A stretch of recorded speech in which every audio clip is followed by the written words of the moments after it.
Europe would name a continent for this color, a luxury sold by the pound. But the first European to describe it in detail saw something else.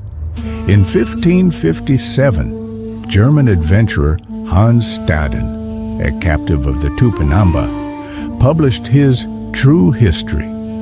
He described their bodies in meticulous detail, painted one arm black, the other red. Europe read it as a tale of the exotic, a description of decoration. They were reading a first-hand account of a living language and saw only the ornament. This is the all-knowing owl. We trace value not to its price, but to the meaning written at its source. For the Tupinambá, this red was not decoration. It was a biocultural script. The patterns mapped kinship, recorded history, offered spiritual protection. Without it, a community voice says, we feel unprotected. This was the living grammar Staden witnessed, but could not read.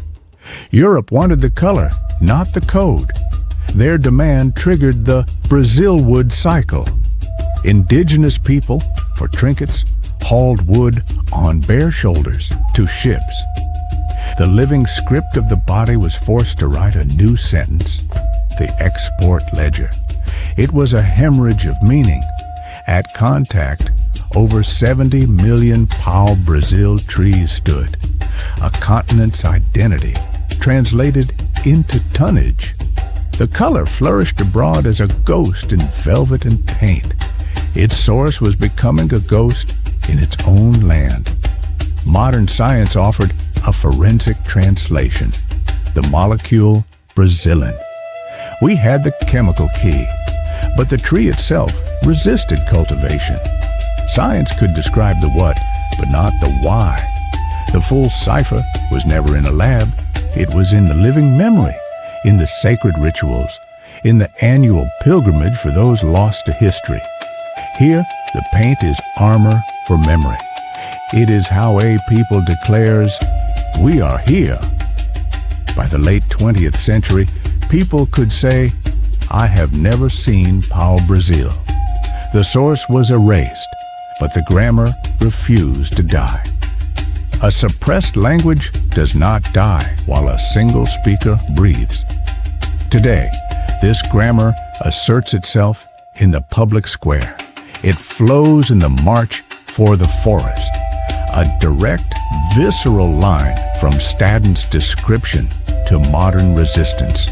The most profound translation is rewriting. Across Brazil, initiatives are replanting. Scientists clone the last great trees. This is not just botany. It is cultural resurrection, repairing the severed sentence, word by living word.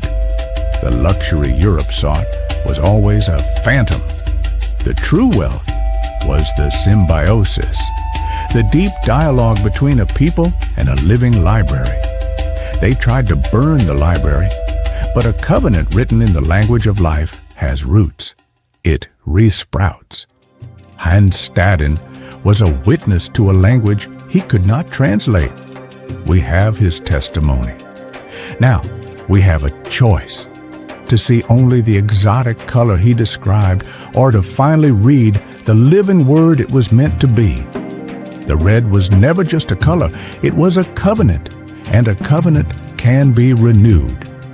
This is the all-knowing owl. The deepest truths are written in living code.